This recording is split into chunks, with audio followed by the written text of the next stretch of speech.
Dieu, tu es ma force et mon chant. Chaque jour, je me confie en toi. Tout-puissant, mon sauveur règne aux cieux. Dieu, tu es ma force, mon appui, la forteresse où je me réfugie. Un rocher qui protège ma vie. Malgré les ténèbres et les dangers qui m'entourent, je lève le joie. Je ne craindrai pas si tu veilles sur moi. Je suis venu pour te rencontrer, pour proclamer. Tu es fort et puissant, je ne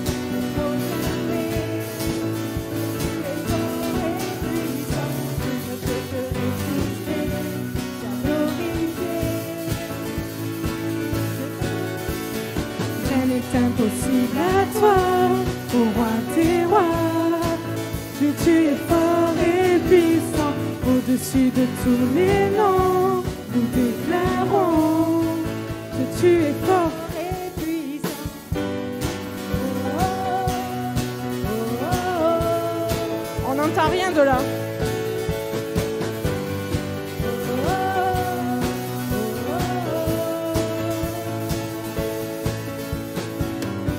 Tu es ma force et mon chant, mon bouclier et mon libérateur.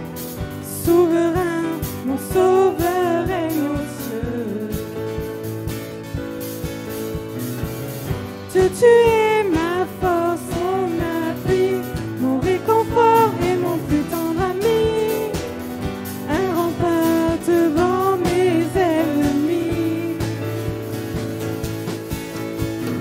Malgré les ténèbres et les dangers qui m'entourent, je lève les yeux pour maintenir ton secours. Je ne craindrai pas si tu es près de moi. Je suis venu pour te rencontrer, pour proclamer que tu es fort et puissant. Je ne peux te résister, sans glorifier que tu es fort et puissant. Rien n'est impossible à toi, ô roi des rois. Que tu es fort et puissant, au-dessus de tous les noms. Nous déclarons que tu es fort et puissant. Oh, oh, oh,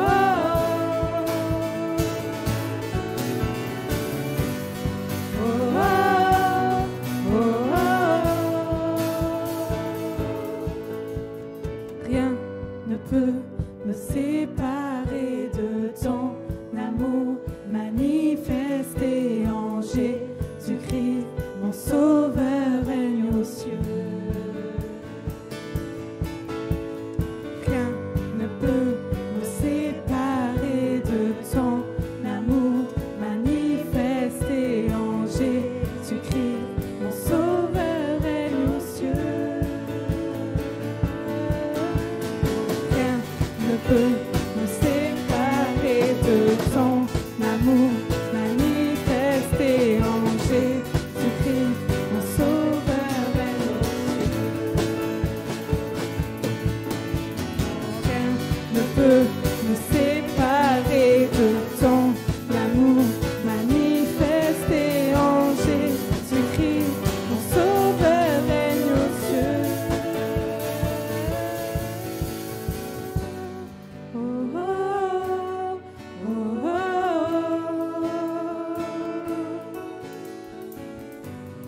oh, oh, oh, oh.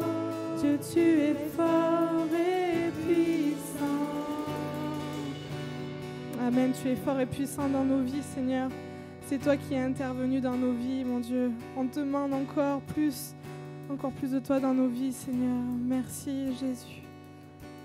Rends-nous attentifs à ta parole, Seigneur.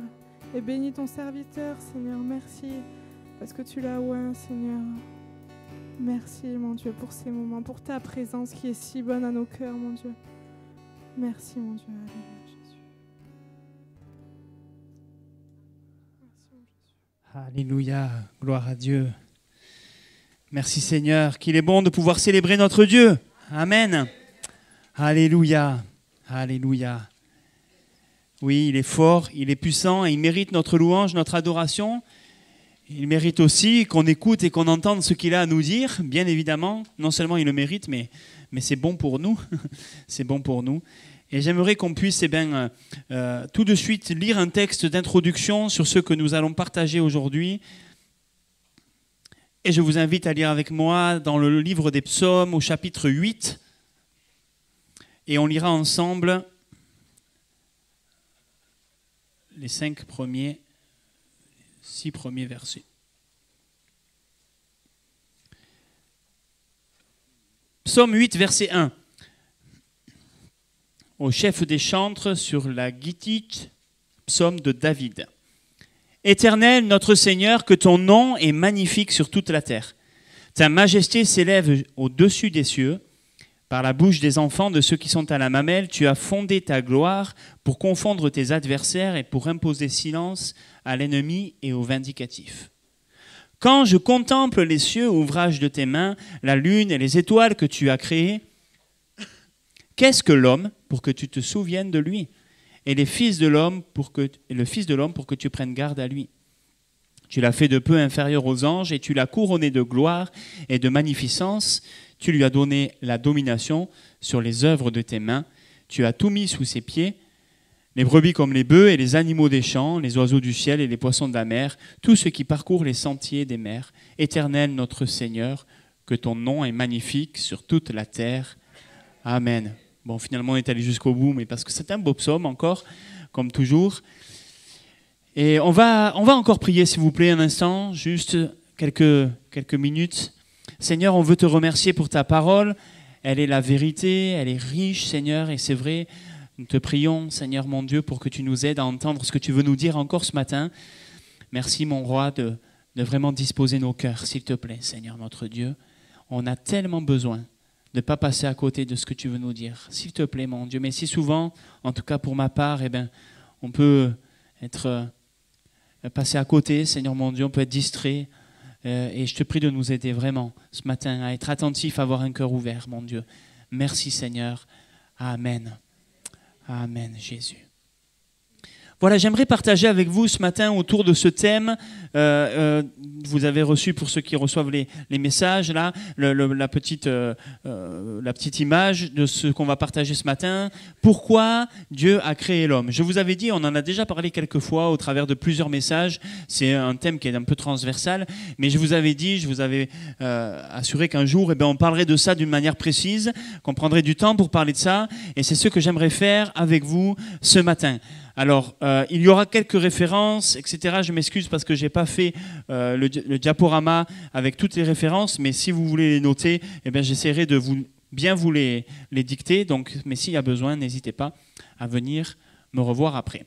Pourquoi Dieu a créé l'homme? Pour bien répondre à cette question, on l'avait fait un petit peu avec les jeunes, mais pour bien répondre à cette question, en fait, il y a trois questions dans la question.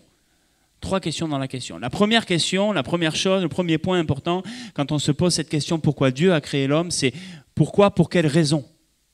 Pourquoi Dieu a créé l'homme? Quelle était sa motivation? Quel était le motif de la création de l'homme? La raison. Et ça, on en a déjà parlé aussi, je vous l'ai déjà dit, mais je crois profondément quand on regarde la parole de Dieu, quand on lit ce que la Bible dit, que si Dieu a créé, de manière générale, la création tout entière, c'est parce que Dieu est amour. Et si Dieu a créé l'homme, à son image, c'est encore une preuve, une manifestation toute particulière de son amour. Toute la création témoigne, la Bible nous dit, de la grandeur de Dieu. Et on a lu ensemble, quand je contemple les cieux et l'ouvrage de tes mains, la lune, les étoiles que tu as créées, qu'est-ce que l'homme? Pas grand-chose, finalement.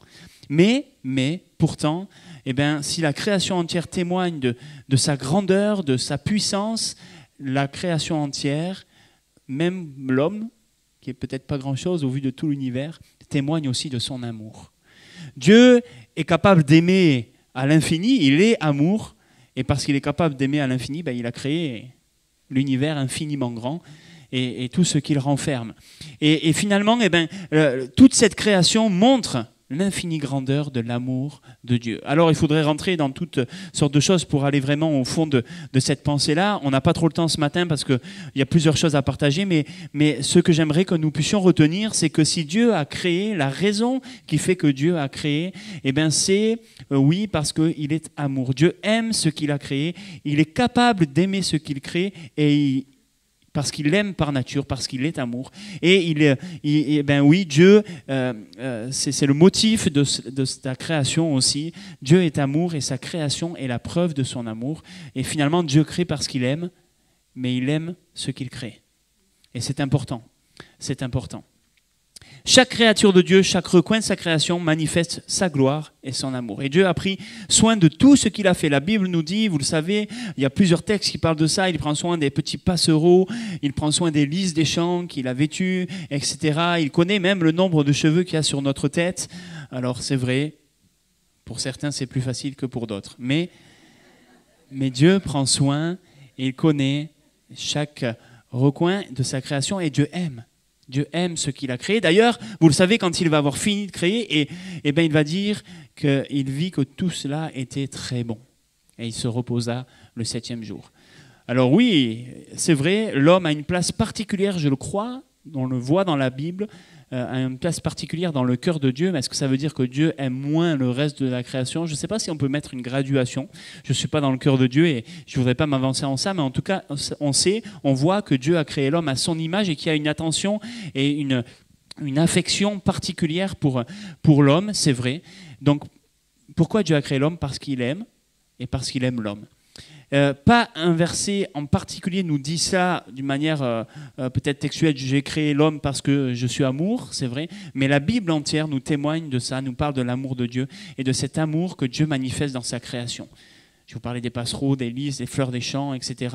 Quand on lit le livre de Job aussi, c'est vrai que c'est un livre un peu particulier. Des fois, il nous fait un petit peu peur et on se dit, oh là là, il y a tellement de choses difficiles là. Mais quand on lit les derniers chapitres du livre de Job, on voit ce que Dieu dit à Job qui est tellement extraordinaire. Hein. Il lui explique comment il a créé les choses et ce qu'il a fait. Et d'une certaine manière, il lui dit, voilà, tu ne peux pas comprendre ce que j'ai fait et tu ne peux pas le saisir avec notre esprit humain. Il y a des limites qu'on a là, mais Dieu est créateur, Dieu est amour et son amour se voit dans sa création. Vous savez, le psalmiste dira un jour, je te loue de ce que je suis une créature si merveilleuse. Oui, tes œuvres sont admirables et mon âme le reconnaît bien. Ce n'est pas de l'orgueil, hein, mais oui, dans ce que Dieu a fait en nous, nous témoignons de la grandeur de Dieu, mais aussi de son amour. Parce que Dieu aime, il a mis de l'attention, il a mis vraiment un soin particulier dans ce qu'il a fait. Ça, c'est le motif de la création. Pourquoi Dieu a créé l'homme? Parce que Dieu est amour. Pourquoi Dieu a créé? Parce qu'il est amour. Maintenant, dans cette question, pourquoi Dieu a créé l'homme, on peut aussi se demander pourquoi faire? Quel est le but, la mission? À quoi l'homme est-il destiné? À quoi l'homme est-il destiné? Et quand on regarde dans la parole de Dieu, là aussi, ce n'est pas exhaustif, mais j'aimerais voir avec vous trois choses et demie ce matin. La première chose, quand on lit dans le livre de la Genèse, chapitre 1, versets 26 et 27, Dieu dit, faisons l'homme à notre image, selon notre ressemblance, et qu'il domine sur les poissons de la mer, sur les oiseaux du ciel, sur le bétail, sur toute la terre, sur tous les reptiles qui rampent sur la terre. Dieu créa l'homme à son image. Il le créa à l'image de Dieu. Il créa l'homme et la femme. Premièrement, pourquoi Dieu crée l'homme? Il le crée pour sa création. Je m'explique. Faisons-le selon notre ressemblance, qu'il domine sur les poissons de la mer, sur les oiseaux du ciel, etc., etc. Domine, ça veut bien dire ce que ça veut dire. Il faut qu'il soit au-dessus, qu'il soit maître de ces choses-là. Dans chapitre 2 et au verset 15, la Bible nous dit, toujours du livre de Genèse, l'Éternel, Dieu prit l'homme et il l'établit dans le jardin d'Éden pour le cultiver et le garder. Ce qui veut dire qu'il y avait là une véritable vocation, un but, quand Dieu a créé l'homme, c'était que l'homme soit celui qui prenne soin, qui protège, qui surveille, qui serve, parce que littéralement c'est aussi ça, cultiver c'est être au service d'eux, de la création. Ça ne veut pas dire qu'on devrait tous être des faucheurs d'OGM. Ça, voilà, libre à chacun de s'engager politiquement dans ce qu'il croit être bon. Ce n'est pas le thème du message ce matin, mais ça veut dire plutôt qu'on devrait tous considérer et prendre soin de la création. Ça, c'est ce pourquoi Dieu nous a créés au départ. C'est une des raisons de notre création. C'est pas parce que nous devons... Pardon, excusez-moi, j'arrive même pas à me relire. Voilà. Excusez-moi. C'est pas, encore une fois, comprenons bien, c'est pas quelque chose de centré sur nous, parce qu'aujourd'hui, des fois, on en a déjà parlé de cela aussi, mais des fois, aujourd'hui, la vision de l'écologie, au sens humain du terme, peut être très égoïste. Où finalement, on dit, oui, il faut qu'on prenne soin de notre terre parce qu'on l'habite, et qu'est-ce qu'on va laisser à nos enfants? Mais ça, c'est très égocentrique.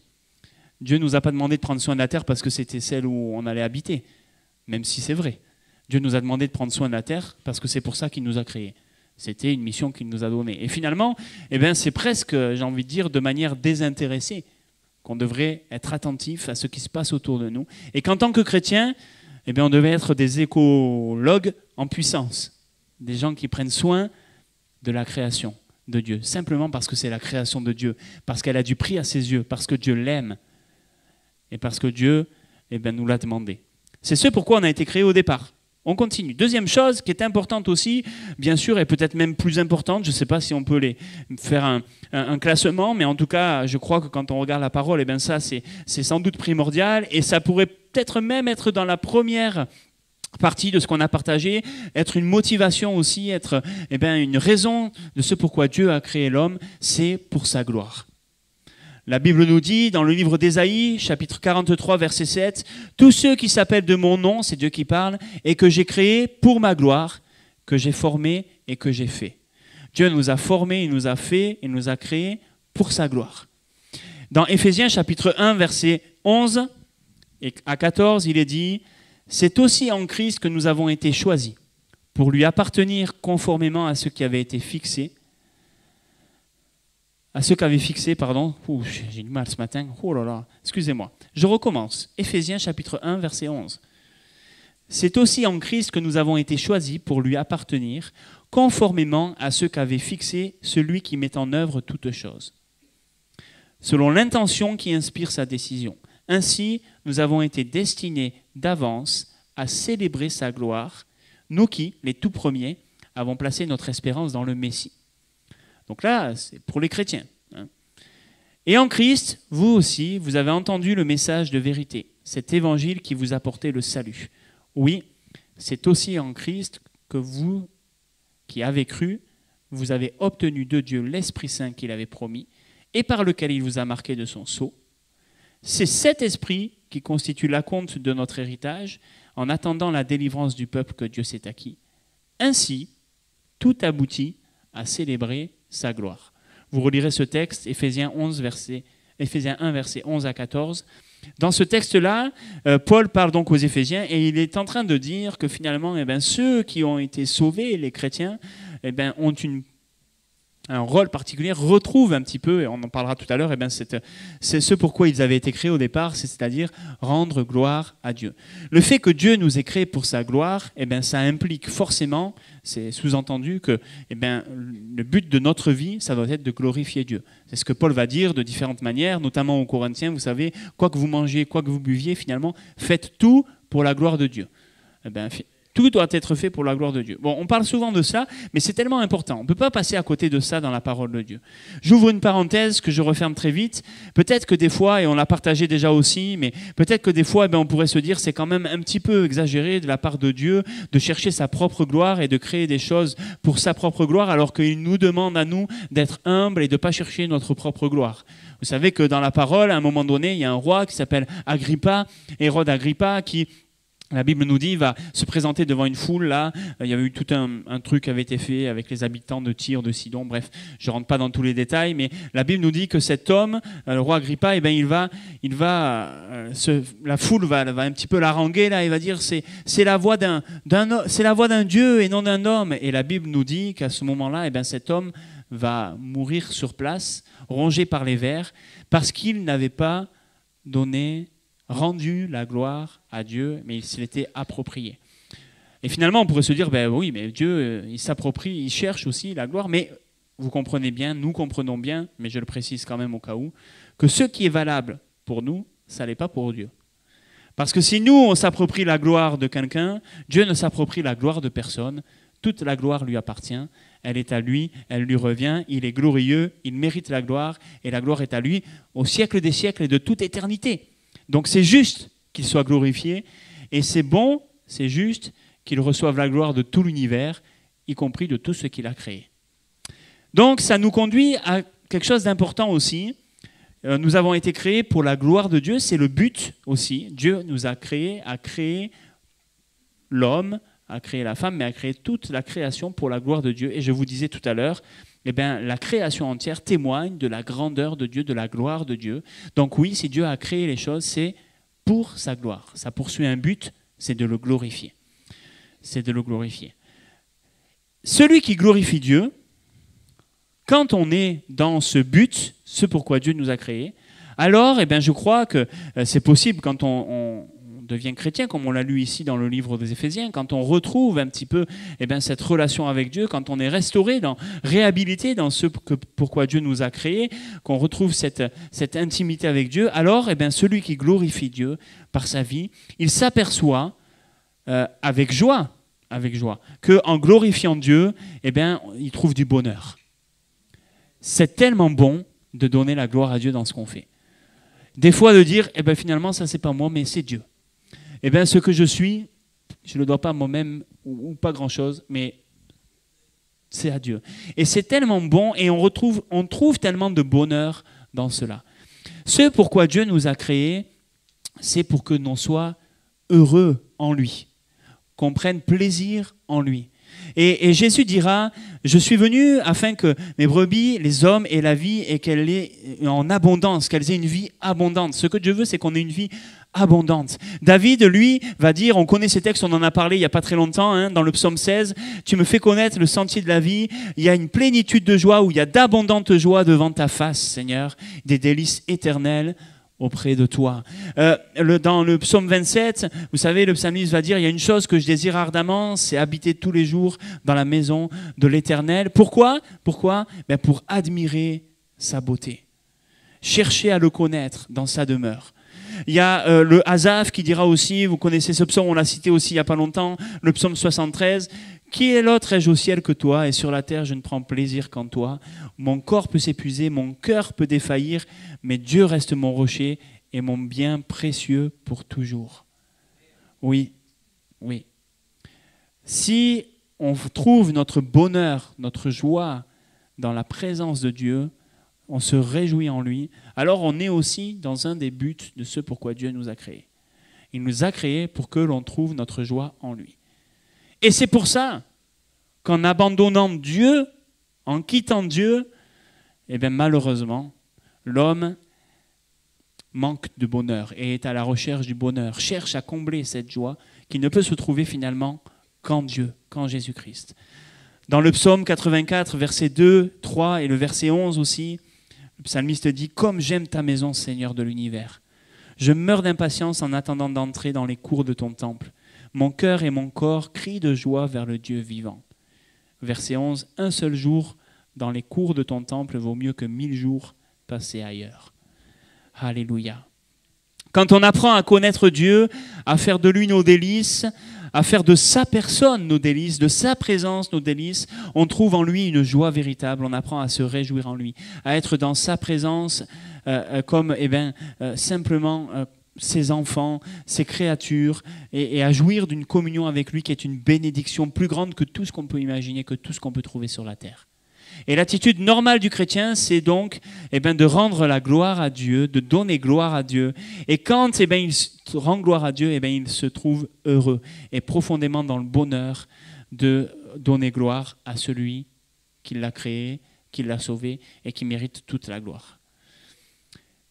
Troisièmement, vous avez vu que je vous avais dit 3,5 parce que dans cette partie-là, il y avait 1,5. Donc troisièmement, il nous a créés pour sa joie. Mais il fallait que je vous parle du fait de se réjouir en Dieu. Parce que qu'est-ce que c'est qui réjouit le cœur de Dieu ? C'est que si on trouve notre joie en lui, alors on lui procure de la joie. Dieu est heureux quand il voit ses enfants heureux en lui. Dieu est heureux quand il voit que notre joie, notre bonheur, c'est de le connaître.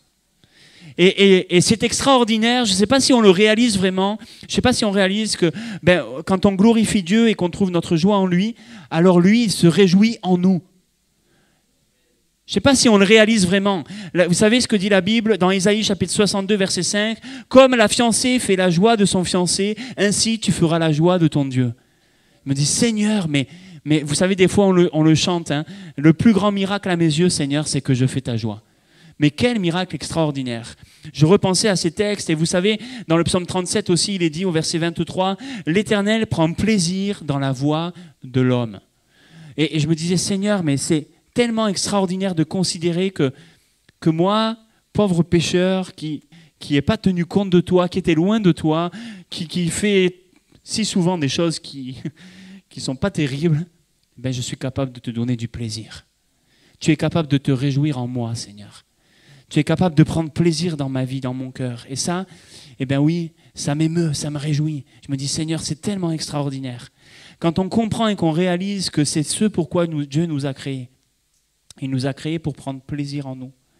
Ça a des conséquences, ça doit avoir des conséquences très pratiques dans nos vies, je crois. Je vais vous citer ce texte de Psaume 37. Hein.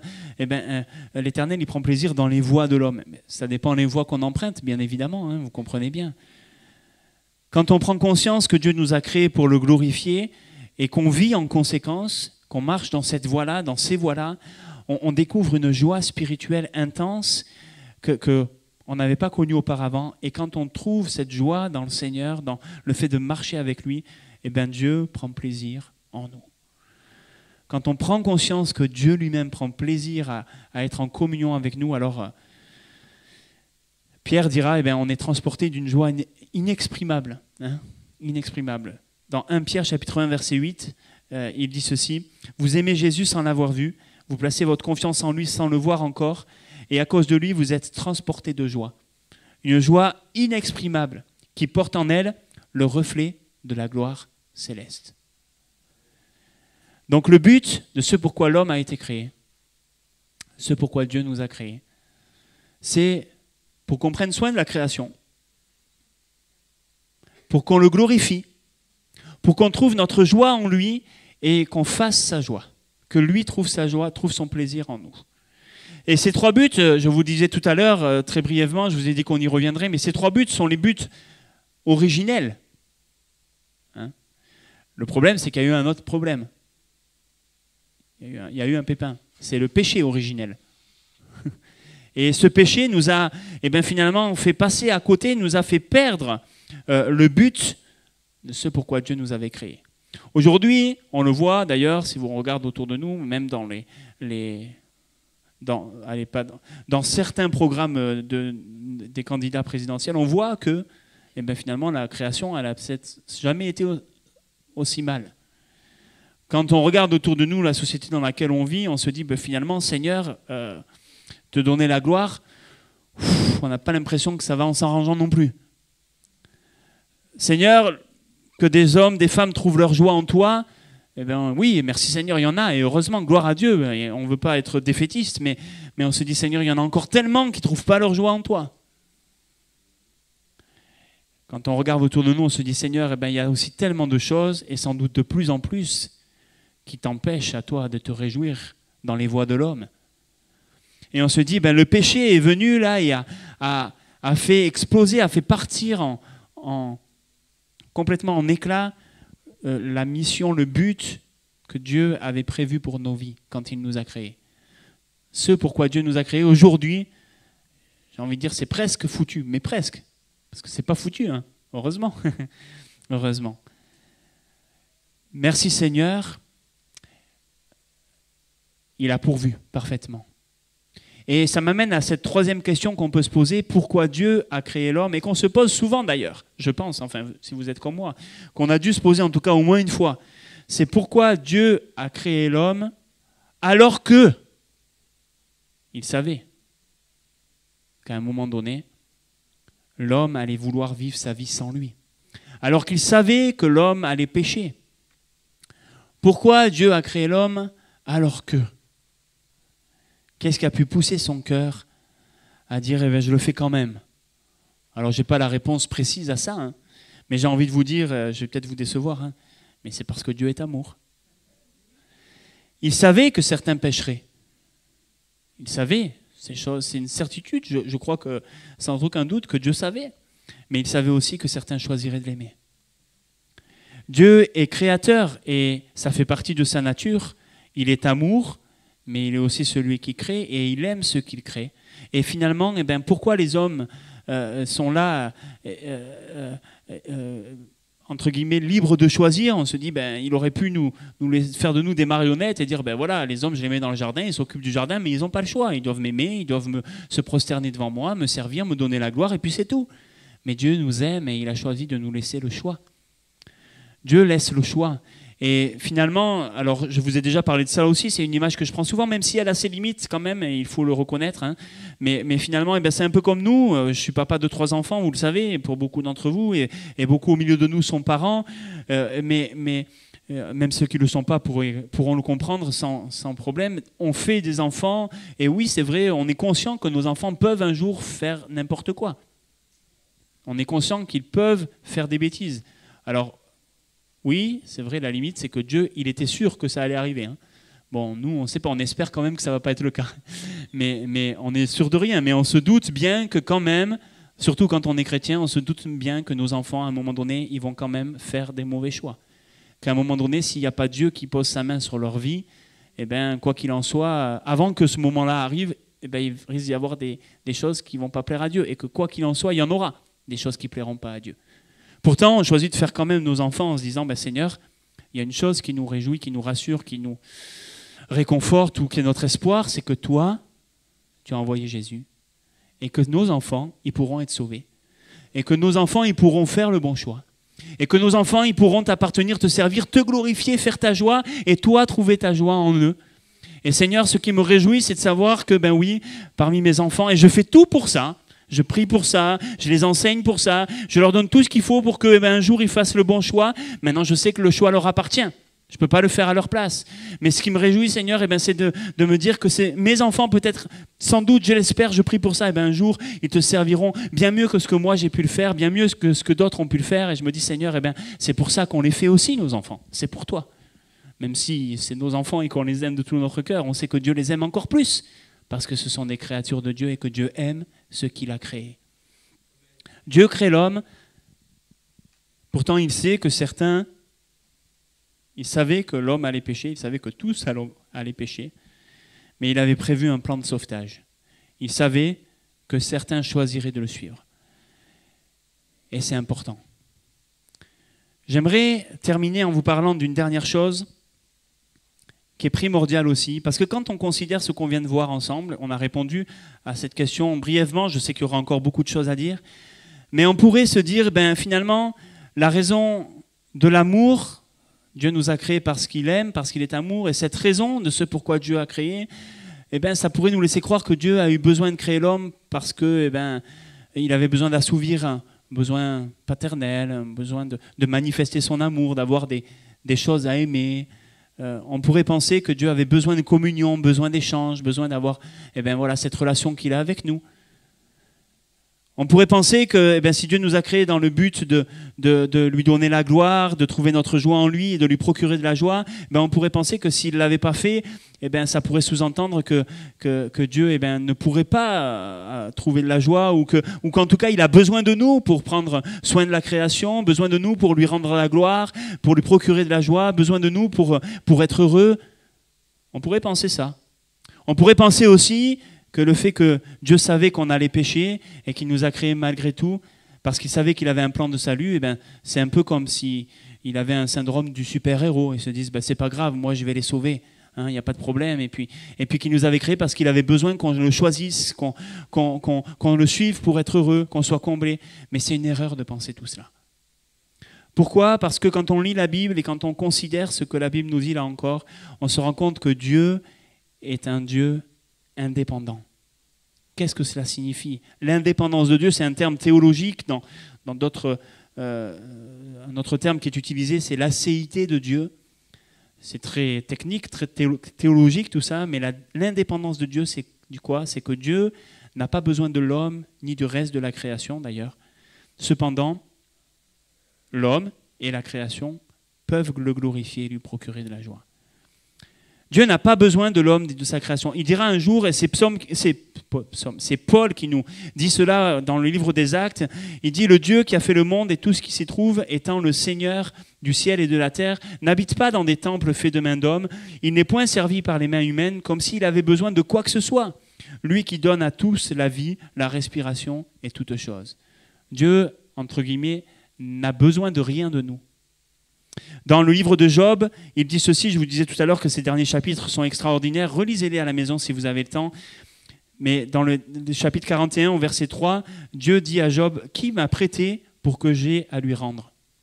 Tout est à moi sous l'étendue des cieux. » Et plusieurs textes parlent de cela, je ne vais pas... Mais il y a dans la Trinité, il y a dans la lettre même de Dieu, dans la personne même de Dieu, une perfection qui nous assure que Dieu n'avait pas besoin de créer l'homme pour se sentir aimé, Dieu n'avait pas besoin de créer l'homme pour exister, il n'avait pas besoin de créer l'homme pour être satisfait et pour être heureux, il n'avait pas besoin de créer l'homme pour être comblé dans une certaine partie de son être, non. Dieu est unique et à la différence de nous, l'être humain, il est pleinement suffisant à lui-même. Non seulement Dieu n'a pas besoin de nous, mais même il ne pourrait pas avoir besoin de nous. Parce que s'il avait besoin de nous, ce ne serait plus Dieu.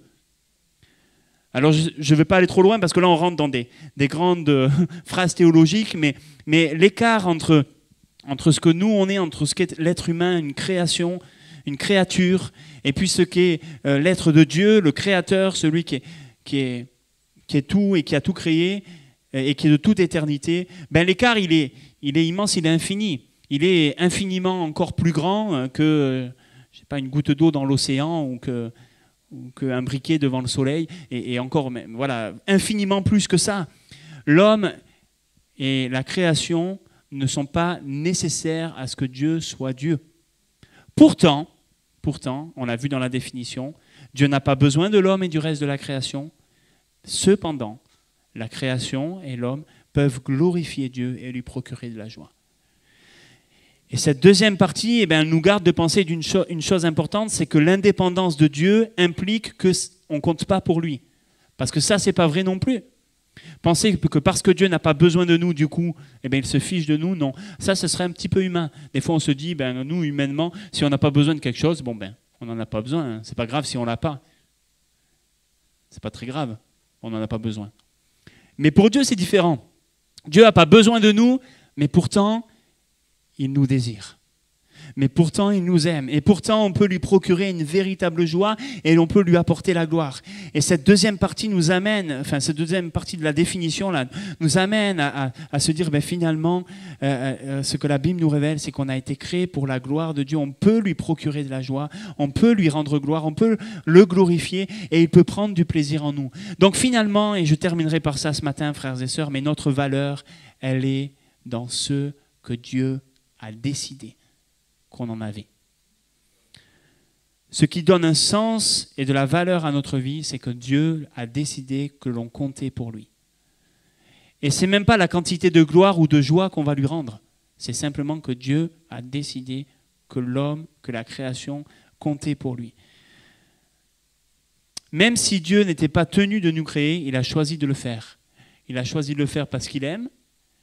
Il a décidé de nous créer pour qu'on le glorifie, pour qu'on s'occupe de la création, pour qu'on lui rende la gloire et pour qu'il prenne plaisir en nous. Mais nous pouvons donc réaliser encore ce matin que notre valeur, elle est dans le fait qu'on peut lui procurer une grande joie, qu'on peut lui apporter la gloire, qu'on peut même être utile et le servir. C'est un des faits les plus étonnants de l'Écriture. Dieu prend plaisir en nous. On a été créé pour glorifier Dieu. Ça veut dire qu'on est important aux yeux de Dieu.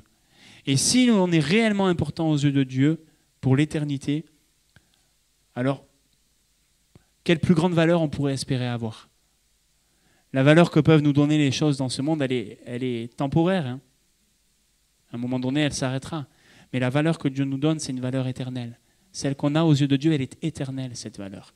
Alors oui, on peut dire, Seigneur, il n'y a pas de plus grande valeur que de savoir que tu prends plaisir en moi. Je peux te glorifier. Tu peux m'utiliser pour ta gloire. Qu'on puisse réaliser ce matin à quel point notre vie, elle est voulue de Dieu, frères et sœurs. Qu'on puisse réaliser à quel point ce matin, notre vie, elle est voulue de Dieu, mais aussi dans le but de lui donner la gloire, de lui procurer de la joie. Que Dieu trouve du plaisir dans nos voix, qu'il se réjouisse dans la voix que l'on emprunte, qu'il se réjouisse dans nos paroles. Et vous savez, donner la gloire à Dieu, eh bien, c'est pas juste éviter de ne pas lui donner la gloire. Je ne sais pas si je suis clair. Hein?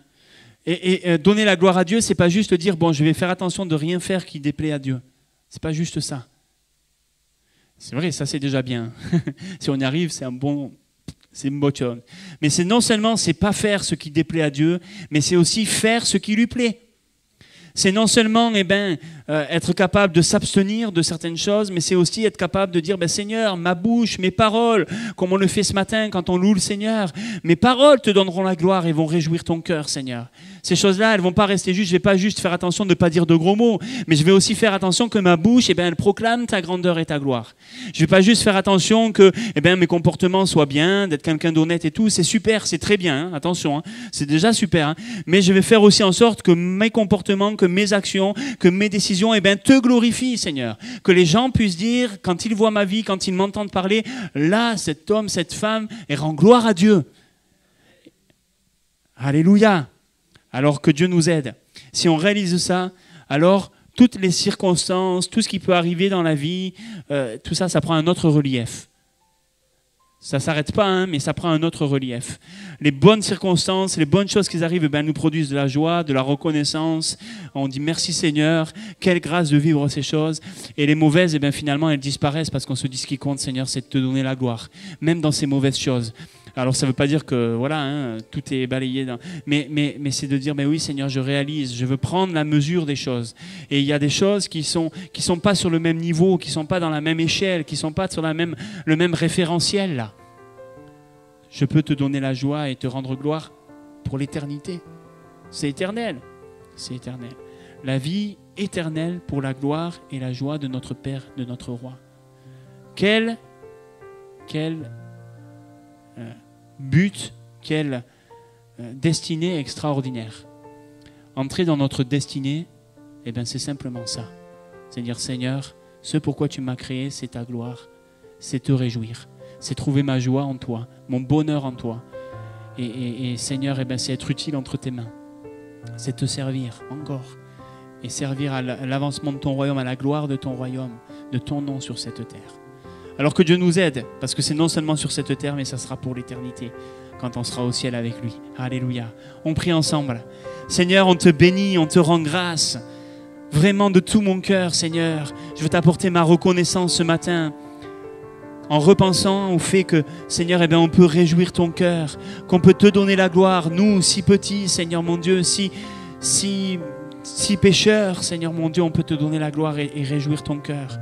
Parce que tu as pourvu parfaitement à notre salut, parce que tu nous as restaurés par le sang précieux de l'agneau, comme ça nous a été rappelé ce matin, parce que tu as fait venir habiter en nous ton esprit, l'esprit de sainteté, l'esprit de la victoire, de la force, de la sagesse, de l'amour, l'esprit de la vérité. Seigneur, ce matin nous réalisons ces choses et nous sommes émerveillés qu'un Dieu si grand ait pu décider de nous créer en sachant ce que nous allions faire. Et alors que tu n'avais pas besoin de nous, Seigneur, tu as choisi de le faire malgré tout, et tu nous aimes, et tu te sers de nous, Seigneur. Tu nous utilises pour ta gloire, Seigneur mon Dieu. Quelle grâce! Ce matin, mon cœur est émerveillé devant toi. Nos cœurs sont émerveillés devant toi, Seigneur, notre Roi. Nous voulons te donner toute la gloire. Nous voulons que tu prennes plaisir en nous, que tu prennes plaisir dans l'église de Périgueux ici, que tu prennes plaisir dans le cœur, dans la vie de chacun, de chacune ici ce matin. Oh Seigneur, aide-nous à agir, à parler, à réagir, Seigneur mon Dieu, d'une manière qui te donne gloire et qui te réjouit. Seigneur, s'il te plaît, on a besoin de toi. Amen, notre Dieu.